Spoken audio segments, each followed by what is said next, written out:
I'm Park Howell, and welcome to the Business of Story. I thought it was just a stupid picture of a pig in the ocean. But after hearing that story, I had to have it. Now I wasn't just buying a picture. I was buying a story. Story literally made the picture worth more money to me.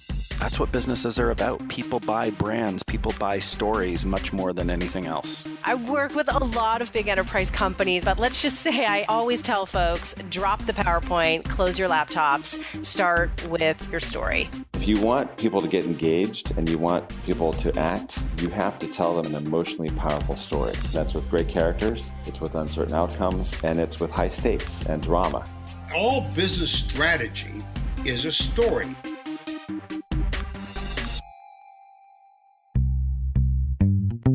Nothing in the world of business storytelling makes sense to me except in the light of connection. That is the theme for today's show, Connectedness. Now, I experienced this last week when, on Saturday morning, I stepped out of my truck with my faithful golden doodle Hazel. She and I were on our trek up Piestewa Peak in Phoenix. She loves it, and I can use the cardio. Well, as I always do, I pulled up one of my favorite podcasts. It's called How I Built This on NPR. How I Built This is business storytelling in action as host Guy Raz coaxes the stories out of business luminaries like real estate mogul and Shark Tank star Barbara Corcoran, AOL Steve Case, and Warby Parker's David Gilboa and Neil Blumenthal. They all tell their stories of winning and their stories of woe. Now, I love it because you can unpack several revolutions of the story cycle in each of their stories. And when I get down in the dumps about not accomplishing enough with business of story, or I need a little inspiration, all I have to do is listen to one of these episodes and I'm motivated to take the next steps. Check it out. It's a terrific show. Well, on this particular Saturday, I pulled up How I Built This on iTunes, and I was delighted to see who was featured in the current episode. It was Brian Scudamore of 1-800-GOT-JUNK. You see, Brian had reached out to me last fall to tell his story on Business of Story. Following our recording session, which aired on October 23rd last year, I asked Brian if he had heard of the podcast How I Built This. He had not, so I encouraged him to reach out to Guy Raz and the gang at NPR because I thought his story would be terrific for their show. And I guess they agreed. So it was so much fun to experience that little bit of pride I felt for having connected Brian with How I Built This, and how I knew he would connect with their listeners, just like he had on Business of Story. One of the things I remember most about my conversation with Brian was how he framed his brand story around 1-800-GOT-JUNK, not being a trash hauling company, but about being a leadership company that happens to haul trash. I was surprised that the theme didn't arise in Guy's show, connecting people with a more powerful customer service/leadership story rather than one of just being junk dealers. At least that was the big impression Brian had on me. Like Brian, our guest today also hails from Vancouver, Canada. Jourdan Bauer is a strategic storyteller focused on change management. His storied journey literally began in 2010 when he spent 316 days walking by himself from Canada to Mexico. Along the way, he came to understand that storytelling sets the framework for the way we engage with one another, the way we connect. By paying attention to how we tell our story, we can create environments distinguished by trust and the willingness to experiment. And by changing how we tell our story, we can uncover purpose, discover innovative ideas, and develop more collaborative connections with the people we meet along our journeys. On today's show, we'll reveal the one unsettling theme that wove its way through the thousands of people Jourdan met on his trek along the Pacific coast. You might be surprised to learn that you too may be struggling from the same malady created by our uber-connected world. Jourdan also reveals his 4 pillars to storytelling. And when you finish listening to this episode, do yourself and someone else a favor. Reach out and connect with them and share your story. I think you'll find you'll brighten both their world and yours. So let's start our storytelling trek with Jourdan Bauer. Hey, Jourdan, welcome to the show. Hey, Park. Thanks so much for having me here. I'm really excited to be here. Now, you hail out of where? Vancouver, BC? Yeah, I live in beautiful Vancouver, BC. It's a bright, sunny day today. It's gorgeous. Oh, yeah. I grew up in Seattle, so I'm practically Canadian. Yeah. If you want to come up here, we'll be happy to have you. I've spent a ton of time up there as a kid, camping and fishing and hiking through there, and then spent a ton of time up there in high school when the drinking age was 19. I've not spent quite as much time in my older youth, but I love fishing up off of out of Double Bay Resort, up of Blackfish Sound and northern end of Vancouver Island. I mean, just beautiful, beautiful part of the world you've got up there. Yeah, we're lucky up here for sure. And I got to Whistler for the very first time this year. Met up there with my brother Chris and some friends from high school and spent 4 days in January on that enormous, I should say, both of those enormous mountains. Yeah, we're blessed. We live in a happy place up here. Oh my At least God, when it's not raining. In that peak-to-peak gondola, or peak-to-peak, is it a gondola or what would you call that? Yeah, gondola. Yeah, gondola. Hair raising. I mean, you're out over that valley, 1,500 feet above it. I mean, it's so much fun. Quite an adventure. But great to have you on the show. And speaking of adventure, you are a bit of a world traveler and have hiked the Pacific Crest Trail from Mexico to Canada, which I've been fascinated in because we were always on and around it when, again, growing up in the Northwest. Tell us a little bit about your background, your world travels, and how has that brought you into the storytelling realm? Sure. Well, a little bit of a correction. I did do a big walking trip, but I actually walked the coastline about 6 or 7 years ago. And of course, there's a bit of a story to that. And actually, it's that story that led me to where I am today as a professional strategic storyteller. Let's go back to the summer solstice of 2010 when I came home to the apartment I was living in with my girlfriend here in Vancouver and found, horror of all horrors, a note waiting for me on my kitchen table. Not a dear John. She was in love with another man. And right. And so one thing led to another. And about 3.5 months later, I set out to do this enormous walking trip from Canada to Mexico down the west coast of the US. And truth be told, it was actually her idea, and being quite a heroic, well, I like to say 29-year-old going on 15. I thought that by committing to this trip and putting all my energy into it, I did a Kickstarter campaign. I raised money. I told everybody on Facebook, all my friends, all my family, complete strangers, that I was going to go do this trip. But when I actually ended up leaving, I ended up leaving alone. And for the next 316 days, I walked across Washington State, over the Columbia River, down the whole coast of Oregon, through the redwoods of Northern California, over the Golden Gate Bridge, all the way down to Los Angeles and San Diego to touch that border fence right by Tijuana, Mexico. And so that was my kind of origin story or coming of age as a storyteller. Now, wait a minute. It was her idea.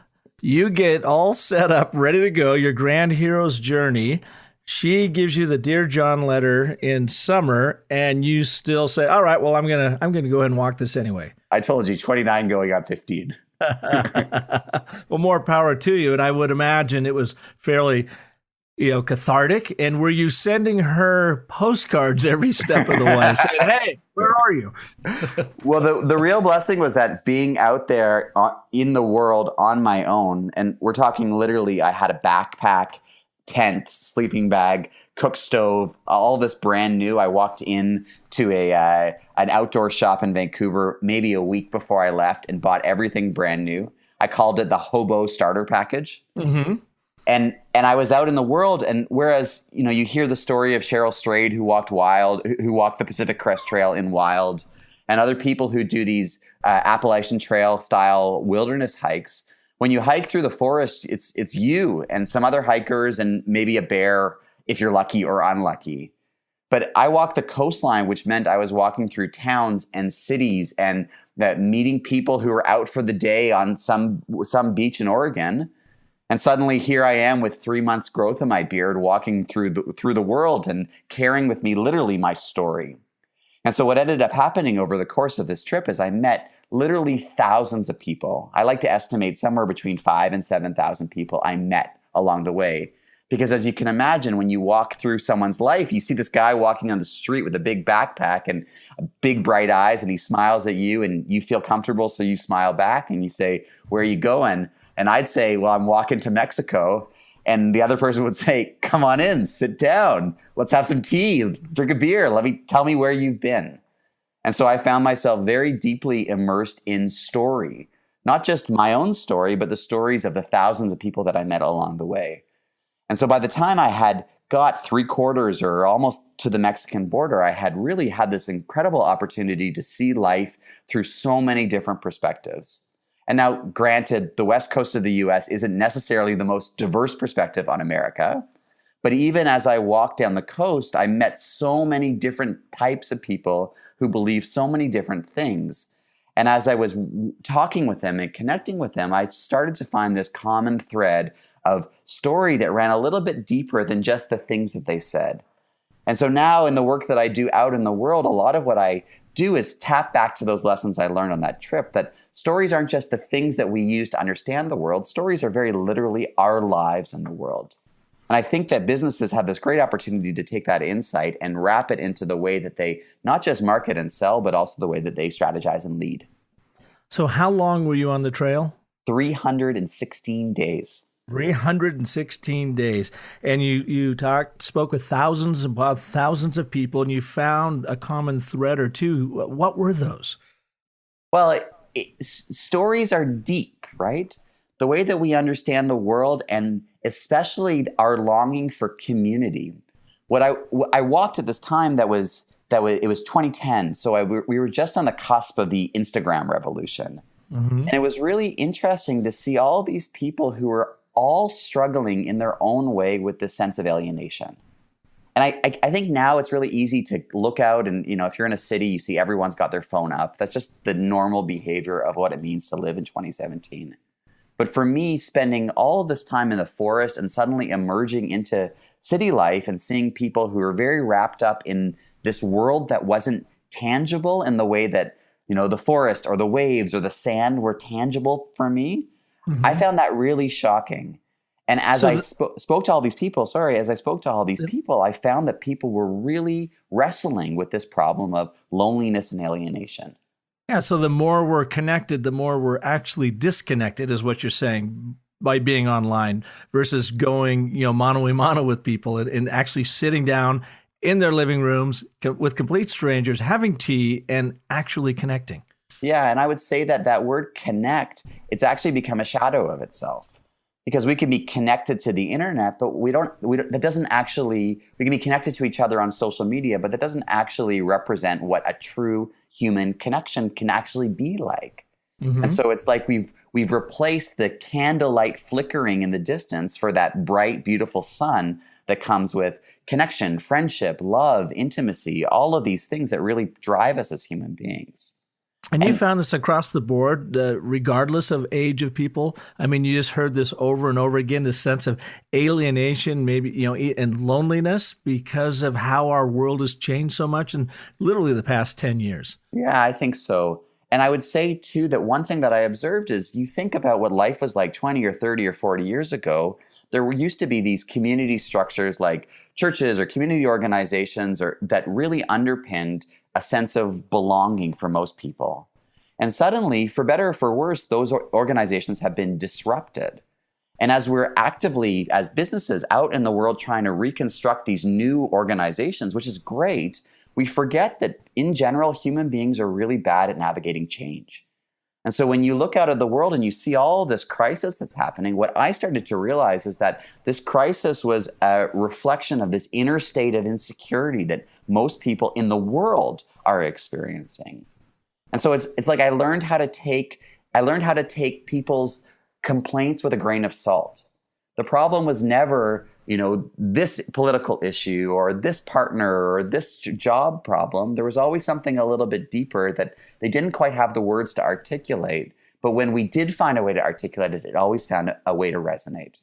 And so a lot of the skill that I developed was learning how to take a story deeper.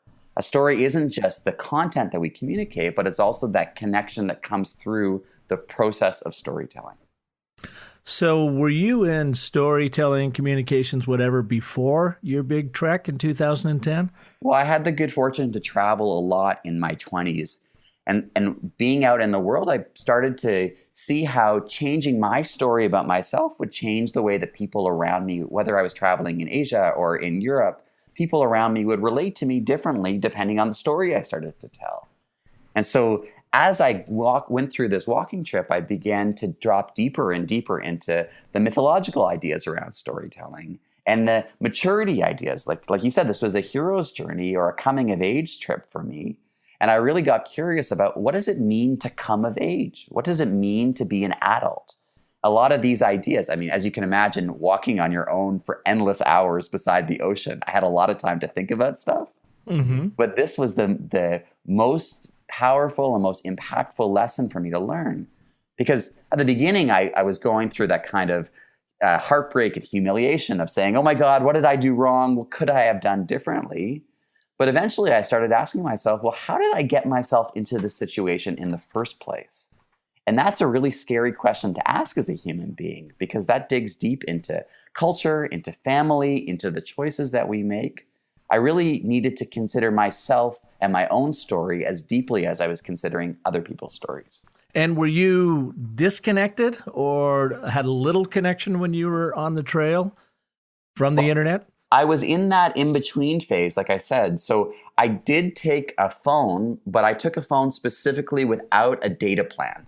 So I could use the phone when I was in a coffee shop or in Wi-Fi area, but when I was out in the forest or out on the beach, I had no reception. And so it was this very interesting experience of being out in one world and then being back into the connected world and kind of flowing back and forth, sometimes on a daily basis.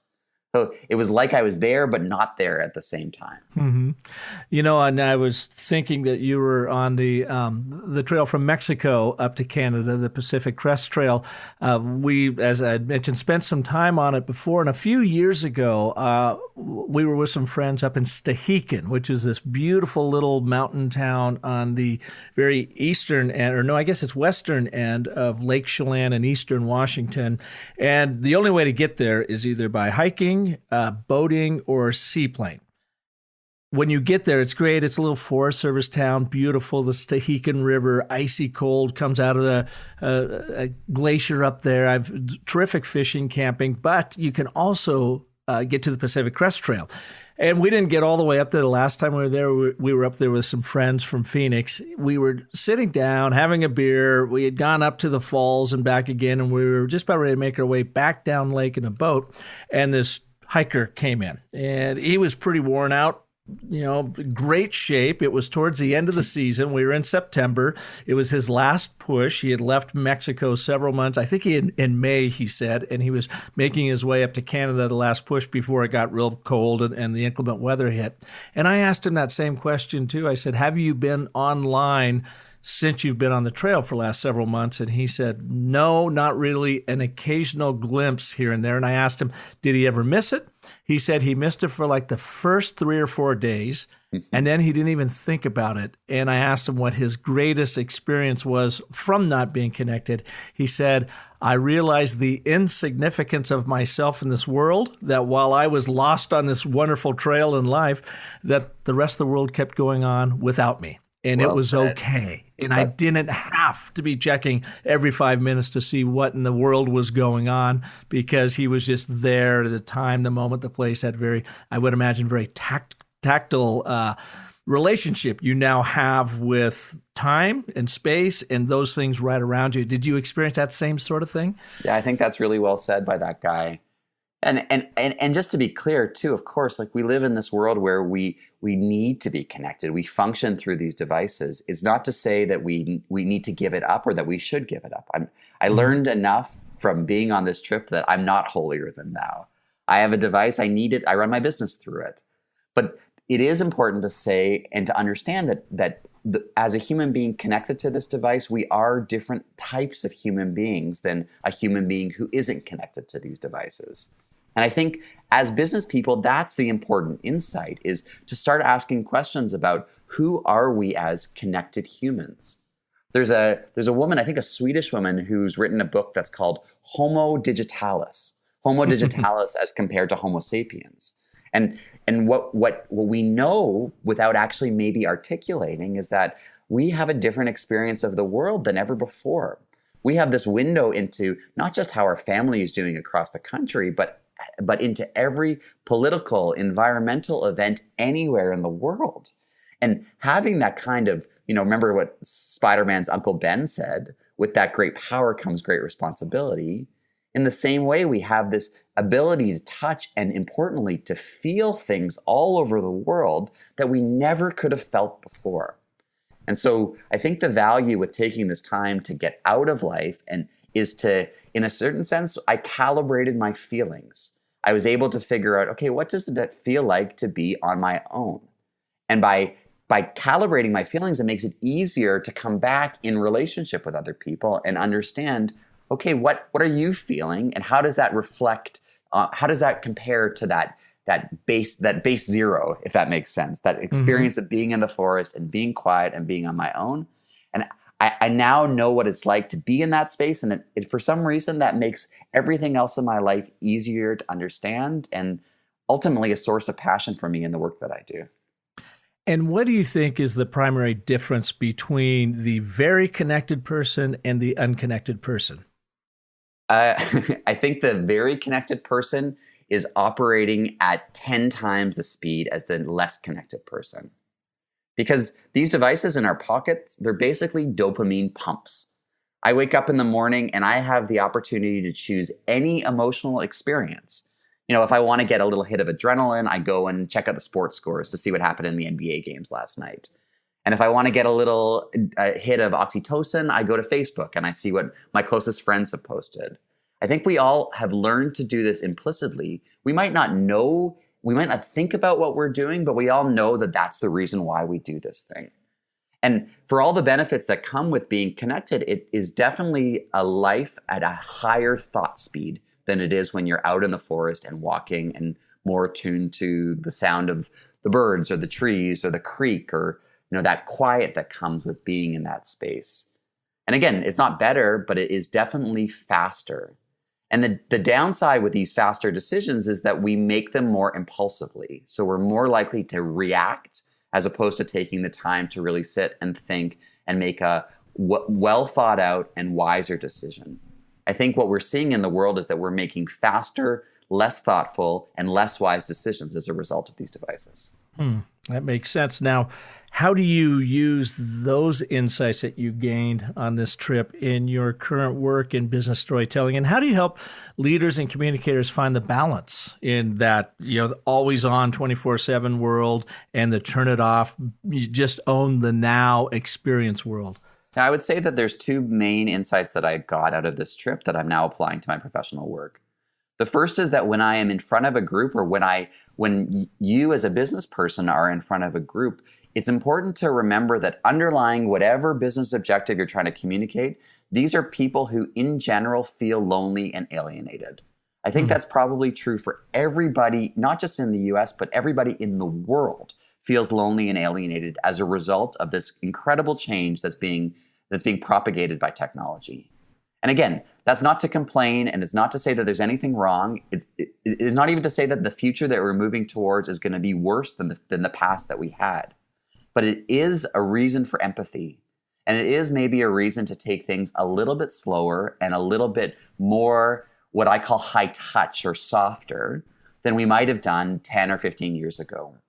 The world of 10 or 15 years ago was very much top down. You look at a corporation, you look at a company like Wells Fargo, who's gone through so much in the last year. When you look at their mission, vision, value structure, what you see is that they choose the same words that every organization chooses. Honesty, integrity, respect for our employees, respect for our customer. What we're actually seeing now is that stories are starting to bubble up from the bottom. We have this decentralized way of telling stories through our social media, through our review site. So there's a new orientation to the way that we tell our story.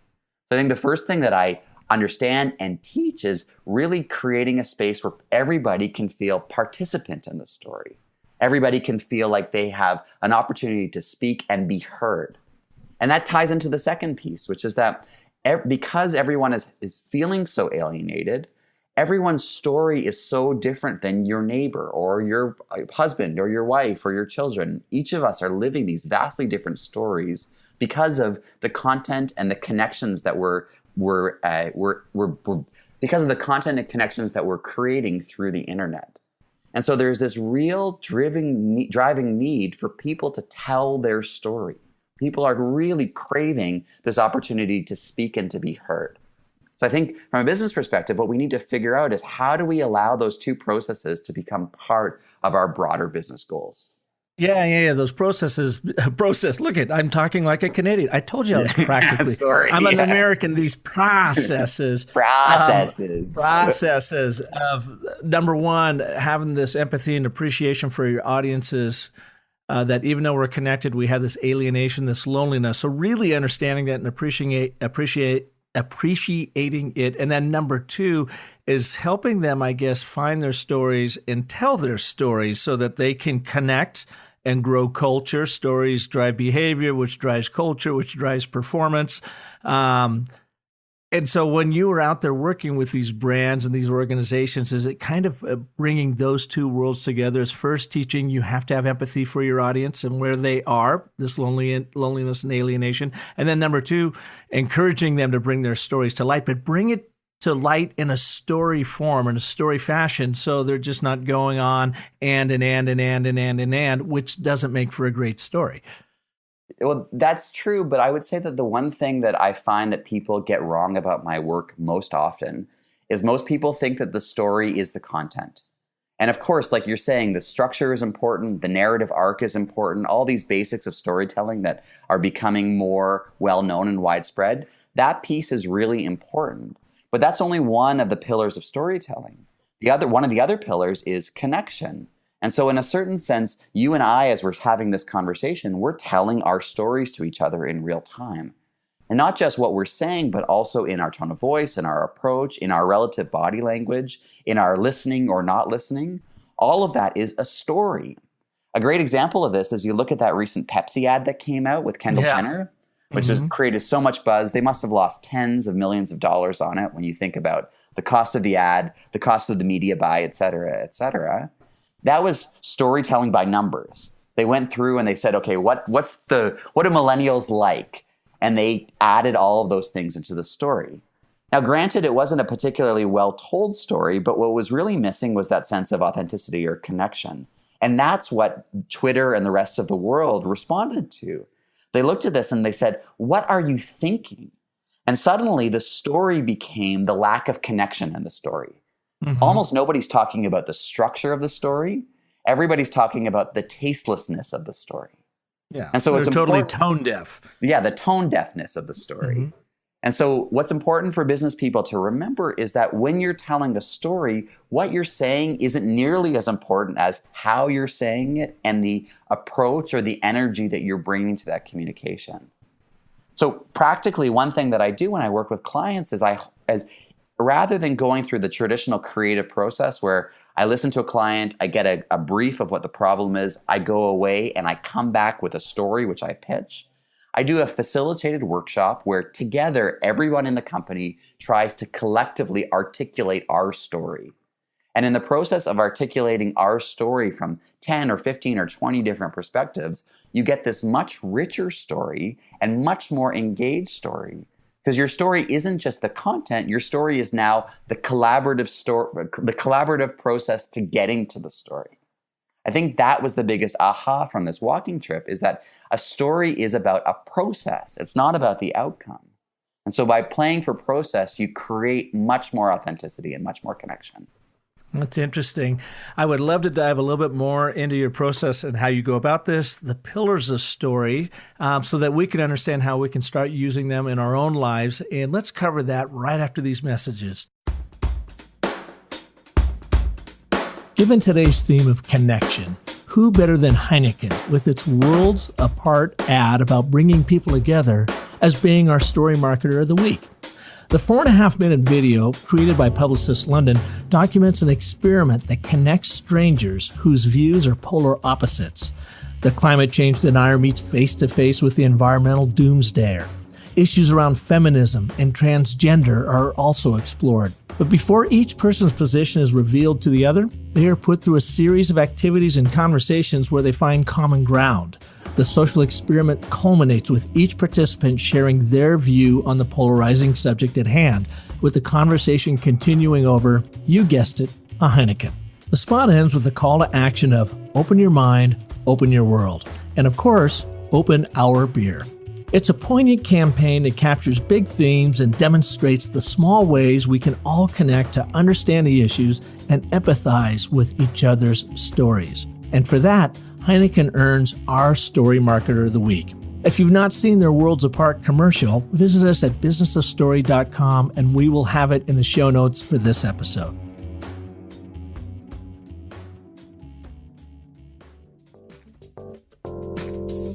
I can't thank you enough for listening to my Business of Story podcast. Your notes, tweets, and emails telling me how this program and our amazing guests have helped you live into a more powerful story make it all worthwhile. And yet, coming to you in audio only is the most one-dimensional way I can imagine to reignite within you the one true superpower we all possess, storytelling. So, picture me with you live. That's right, I consult, teach, coach, and speak on the power of story marketing, and I'm ready to do this for you and your people. You can book me for keynotes and workshops, brand story strategy consulting, and live webinars. You can also join me for free every Friday morning at 10 a.m. Mountain Standard Time on Facebook Live. During my weekly show, I review the smart story marketers who are making an impact every day with their business storytelling. I take you through an element of the story cycle system that you can immediately apply to your brand story. And I offer up a free tool, tip, or technique that will help you clarify your brand story and rise above the noise of the attention economy. Just follow me on Facebook or join our private group called the Business of Story Raconteurs. We'd love to have you be a part of our story marketing family. So let me help you get your story on by visiting my speaker page at businessofstory.com and start crafting and telling compelling stories that sell. Welcome back to Business of Story, and our guest today, Jourdan Bauer of Transformational Storytelling, coming to us live out of Vancouver, BC. Jourdan, it's really fascinating what you learned on this walkabout that you went on. Before you did the walkabout, were you in the communications business at all, or was this a transformation that occurred to you that hit you after sitting down and meeting all these people and hearing their stories that is leading you into the storytelling business that you're doing today? I think it was more the latter. My kind of backstory from an educational perspective is I went to college and studied business and then worked in the tourism industry for a bunch of years, and then ended up spending the latter portion of my 20s backpacking. I spent about 2.5 years traveling in India. And so meeting people, having interesting experiences, living on $5 a day. And so for me, at that phase in my life, when I ended up going on this walk, it wasn't very much out of character. At least it was comprehensible in the narrative I was telling myself. But when I finished, I was now 31, almost 32, coming back to the world. And I realized that I needed to address this very real human problem, which was I didn't have any money. And so I ended up moving to a small town in British Columbia called Victoria. And I had some experience working, doing some web design, particularly on my trip when I was keeping a blog as I was walking. And so I announced to the world that I was a web designer. I went to the local tourism commission and went through their list of members and went through every single member's website. So we're talking about whale watching companies. We're talking about walking tour companies, hotels, bed and breakfasts. And I ranked every website from 1 to 5, 1 being the worst and 5 being the best. And then based on all those ones, I went to everybody and offered to build them a website. In retrospect, terrible business decision, because anybody who's got a bad website doesn't value spending money on digital marketing and isn't the kind of person you want to be your client. But luckily, I found a couple clients out of that, and that started my business as a web designer. And what I found very interesting is that everybody understands these days that they need a website. And so someone would hire me, we would negotiate, it's going to cost you such and such amount of money, and this is what I'm going to deliver. We'd sign the contract, and my very first question would be, what do you want to be on the homepage? What's your story? And people, incredibly, were stumped. They had no sense for what should our story actually be. So I found myself, as much as I was doing web design, I was doing even more storytelling coaching, helping people articulate what about their story was going to be interesting to other people, what the structure was around it, and how to test that out in the world. How do you take your story, put it out, validate it in front of your target audiences, and then come back and tweak so that you're engaged in this ongoing process of telling your story. And through that, I built into this business where now I do strategic storytelling, both training and consulting for organizations of all kinds. And so in your strategic storytelling, transformational storytelling, what are the pillars the process or pillars that you share with your audiences and take them through? Sure. So like I said, for me, storytelling is a process. And by that, I mean that because every single one of us is telling a story in every single moment, what we can presume is that for as long as you or I or anybody is here, we'll be telling stories as long as we're alive. And so storytelling is much less about naming one story and then never touching it again, as it is about creating this ongoing story that is changing over time. The nice thing about that idea, I think, is it maps really well to the social media world. If you go to social media, and we probably all know this, and you tell a story about something that happened this weekend, it's got the sense of immediacy and engagement about it. But then you can tell a new story next weekend or the next day or in the next hour. So what's happened because of social media is that we've become used to this ongoing process of storytelling. And we're seeing, especially with big brands, how there's been this transition from this is our brand statement, this is our brand vision, to these are the things that we're doing every single day that communicate our story, our underlying values. So the process that I do when I work through with organizations is to help them get to a place where they can tell their story easily and regularly in a way that's dynamic, meaning in a way that can be changed or that can be told from different perspectives.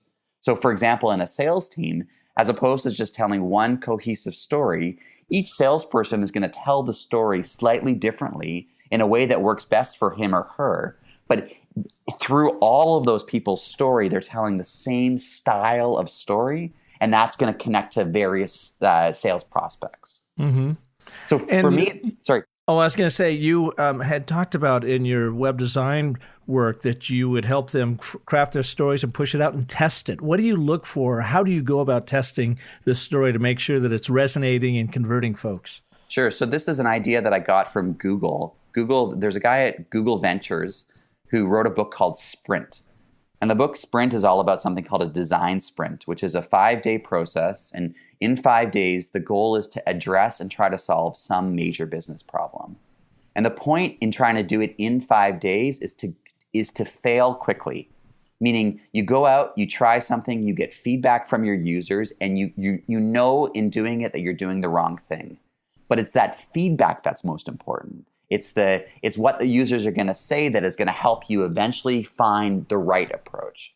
And so in the same way, I take that approach to storytelling. And so for me, there's 4 pillars in this process.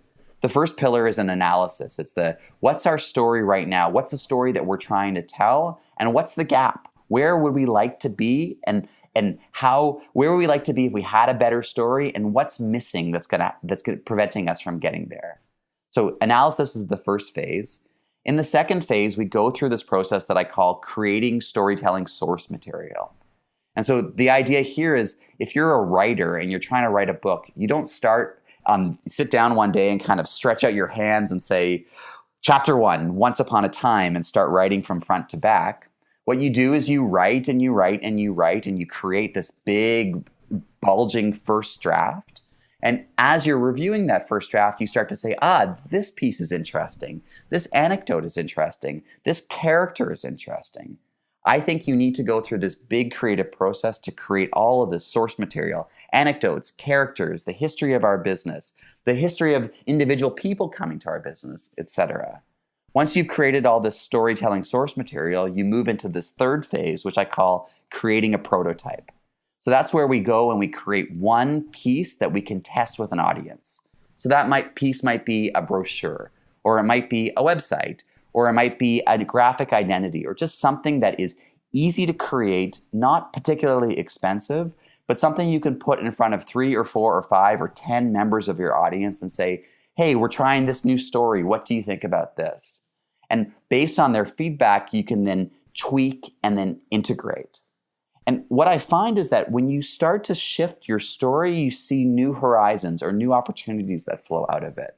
So that process of articulating and creating all the source material and then beginning to test helps you see, we're not actually this story. We have the opportunity to tell that kind of story. And by telling that kind of a story, we opened doors that we hadn't seen before. Mm-hmm. So as an example of this, I worked with an organization up here in Canada that represents financial advisors all across the country. And up here, financial advisors aren't doing so well, particularly as a result of the financial crisis in 2008. What's happening is that, without trying to get into all the messy details, the government is putting a restriction on the way that they are paid. Right now, when you buy a mutual fund, there's something that's called an embedded commission, and the Canadian government wants to pull embedded commissions. And obviously, from a financial advisor's perspective, if that's the way that you get paid, you're going to lose a substantial chunk of not just your income, but the value of the business that you've been building for 10, 20, 30 years. So they are, by and large, very angry about this. And so I was working for this organization of 12,000 financial advisors, helping them articulate why this was a problem. And the funny thing about financial advisors, I don't know if you have one, is that they love to speak in numbers. Mm-hmm. So they'll say 15% of this, 5% of this, 32% of Canadians believe that 12% of this and that. And it's highly factual and very difficult to comprehend for people like me and maybe you who want to hire these guys because they're better at doing the number stuff than I am. And so the need was to transition their story into something a little bit different. And so as we went through this process, what we realized is that their real story wasn't the dollar value that they delivered to a client by engaging with them. Their real story was about the care that they offered. Because for most of us, when we go through a major individual financial crisis, like a marriage or buying a house or selling a house or a divorce or a death, most of us might go through an experience like that once or twice, hopefully in our entire life. But these guys are going through this on a regular basis. So they are these expert in life transition moments. And so by starting to tell their story a little bit differently, they saw a new way to relate to their clientele and a new way to express the value of working with them. Of course, the profit is important, but the profit is only important in context of the kind of relationship that they're creating. Mm-hmm. Brand new story, brand new opportunity, brand new strategic direction. Yeah, and they're tapping into the emotion of that connection and relationship that they're making versus the data, which brings you no emotion. All it does is bring you numbers that confuses your reptilian brain as it's trying to figure out, well, what's the context? How does this make sense? What does this really mean to me? And it's getting down to that, what does it really mean to me and you, talking about that relationship, and you got to do that in story. I just don't know of any other way to deliver that kind of content. Yeah, and practically what that does is it changes the way that you market. Because whereas before all their social media were these number-based posts, suddenly they're telling people stories about how their members are helping their clients to move through life's big moments. Mm-hmm. And so the narrative from the audience's perspective, from the market's perspective, is totally shifting. And now you're getting to learn, okay, well, what do I need a financial advisor for? What is the real underlying value? And like you say, by putting it in story form, it touches us far more deeply, and that transforms into action in a much easier and more significant way. Well, and I saw that in action. Last week, I was up in Las Vegas working with the Investment Recovery Association. These are literally professional salvage folks inside large organizations, and they walk around and figure out where the company's tripping over money because maybe it's obsolete equipment that they could repurpose, refurbish, retool, reuse. And they are always looking for ways to recover an investment in something and how can they repurpose it? Well, as you might imagine, they're financial folks, all data-driven, and my job was to teach them the importance and power of storytelling because they wanted to up their game in the C-suite, working with their executives saying, look, we're an important bunch here because we are the ones that find money that is hiding in plain sight that none of you are paying attention to. But I could see the cross-armed look of, I don't know, the story thing is a bit of a gimmick. So I actually told them a story in 2010 as well. So as you were heading south, I was heading north up to beautiful Vancouver Island, Blackfish Sound, and a little fishing village up there, a fishing resort, quote unquote, called Double Bay Resort. And I use resort with air quotes because it was more like a logging camp that loaned you a 19-foot skiff and you were, set out on your own, and we were after the almighty king salmon.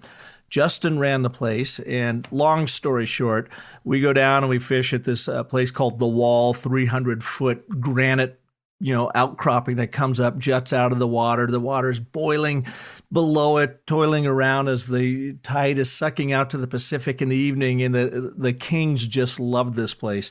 And Justin, the owner of the place, showed me this little technique to incite the king to strike. And it worked. It worked beautifully. In fact, I landed a 27-pound king out there, brought it in. I was so excited about it. And I used that little technique he showed me as kind of an analogy for story of saying, this is the same sort of technique that you could use using the word but in your stories. And it triggers this instinctual what next strike mechanism in our reptilian brains, and it gets people to lean into your story and be a part of it. Well, I tell that story, and it went on quite a lot longer, maybe 5 minutes in front of the audience, and I just let it sit there. And we went and did a bunch of other work with some other folks, and I came back at about an hour and a half later, and I got on stage, and I asked them, I said, remember my fishing story? And they were nodding, yes. Where did that take place? Well, they said Canada. I said, more specific. BC, more specific. Vancouver Island, more specific, Double Bay Resort, and then I say, who ran it? Justin. And where were we fishing? Well, you were fishing in a place called The Wall. How tall was the wall? 300 feet. What was the water doing below it? It was boiling and turning because of the tides. Right. And what did I do to catch the salmon? They explained what the little technique was. How big was the salmon? It was 27 pounds. Someone, the great thing was the guy that yells out, well, you said it was 27 pounds. So I'm like, yeah. Like he was a plant. The point in all this, Jourdan, is I used this fishing tale, this story, to deliver literally 12 data points. And that entire room could 90 minutes later, totally recall each and every one of those data points because it was wrapped in a human adventure, a story, something that had a learning lesson to it, and was a great way. Story is always a great way to deliver data on an emotional level. And my point to them was, if you're not connecting in the C-suite and they don't have this emotional connection to you, it's because you're leading with data and not drama. So wrap that data into a human story, and it doesn't even have to be something that is immediately connected to the business as long as you have a business point that is relevant to them. And if you go in and do that, you will own any room, the boardroom, break room, chat room, living room, all through the power of story. Well said. And I have this slogan, business people are people too. And we forget. And I would advise any business person who's listening to start every conversation, every sales conversation, every managerial conversation, every presentation with a story. Because like you say, like you said wonderfully, not only does it help deliver data points, but there is this inherent empathy that begins happening when we hear stories. And as I was listening to you tell this story, and I felt the sense of excitement that came with you catching the fish. I got it and I felt it. And it's that ability to feel with each other, that's the real connection that we're talking about. When we can feel with each other, we vibrate with each other. I live on the West Coast, so I apologize for the hippie language. But we really do feel the sense of connection with each other. And frankly, that's what most of us as human beings live for. So when you deliver that story, that real story, I'm not saying make up a story, don't just go through and do what Pepsi did, but actually tell your honest story. Tell me about fishing. Tell me about last weekend. Tell me about your dream for next month. By telling those real stories, it gets us in the gut. And when we feel that, we necessarily will feel more trusting and more likely to act in concert with what your agenda is. Yeah. It's powerful. Now, Jourdan, you've shared with us 3 of your 4 pillars. That's analysis, creating storytelling source material, creating a prototype so that you can test it. What is number 4? So once you've done this testing, it's all about starting to shift. And so, for example, in the financial advisor example that I said, when they started to realize that, no, our story isn't the revenue, it's not the return on an investment, it's really the guidance and the advice that we offer, suddenly their behavior starts to shift. And if you're a small business, that's relatively easy, relatively easier than if you're a bigger organization. How do you now, seeing that there's a new opportunity, start to develop the behaviors and the business systems that are going to guide you into this new story? And that's a whole other story. But you look at someone like Pepsi or Wells Fargo or any of these big companies, Uber is another one that's really struggling with their story right now. When they figure out what their story actually is or what their news story is, then there's an immense opportunity for transformation. And what I think we're going to see with these big companies and others over the coming years is new types of businesses who are all built around this shifting story. Apple is a great example of this. 15 years ago, Apple was a computer company. And suddenly they invented the iPhone, and it changed the whole way that they and us thought about technology. So that ability to change the narrative sets the framework for the kind of work that you do and the kind of strategic vision that you have. It's not just a marketing tool, but it's ultimately the story of what connects your past into a new future. And I think that I totally agree. And one of the things with Apple, because I love Mac and Apple, but in Steve Jobs passing, they really lost their chief storyteller. And I feel like they are floundering in the process, not only in how they communicate their story, but in the customer experience. I know my iPhone, the 6S or whatever I've got now, just doesn't function like it used to. It doesn't feel like Apple has my back like it felt like they did before, whether they really did or not. And so it's not only the stories that they're telling us, but it's the story now that I am experiencing. And I know some other frustrated Apple aficionados are out there too. And it's tough when you lose your way on story. And I'm not saying they completely have lost their way, but I think maybe if they're on that path with you, they've run off in the evening to, take a leak out behind the shrubs, and they're having a hard time finding their way back to base camp. Yeah, let me tell you one last story. I got called into a sales meeting for a potential client. They were a company that out of Vancouver Island, an organization, a not-for-profit, and they had these big, beautiful, tall ships. And the city, Victoria, is on a harbor. As you know, the whole coast of British Columbia, there's mountains, there's wild rainforest, there's bears, there's salmon, bald eagles. It's gorgeous. And every year they would use these two big, beautiful tall ships to take hundreds of teenagers out on these kind of empowerment camps, week-long empowerment camps. The company called themselves a life training society. And as you can imagine, this thing was so popular. Hundreds of kids signed up every year. They had a 2-year waiting list. And so they decided quite reasonably that they were going to buy another boat. And so they designed their dream boat, and they realized that this boat was going to cost $4.5 million. So they began this intense capital campaign, going to all these donors. They spent 3 years raising money, and they raised $4 million when they got a notice from the Canadian government that the safety laws had changed, and the $4.5 million boat was now a $9 million boat. And so as the guy said to me, we actually lost $500,000 in the process. So quite reasonably, they realized that they couldn't afford to raise the next $5 million. They were done. The dream was over. They started looking at buying the boat, but buying a new, smaller, used boat. But what was interesting is that as this conversation was happening, we were in this boardroom overlooking the harbor in Victoria on Vancouver Island. It was a bright, sunny day, and I could see the boat down there where there was big windows and kind of that post and beam with the brick, and it was a beautiful building. And sitting directly behind the guy who ran this organization was this big, beautiful frame picture. And in the frame picture, there were 3 boats. There were 2 boats in the background, and in the foreground, running free, was this big, beautiful boat.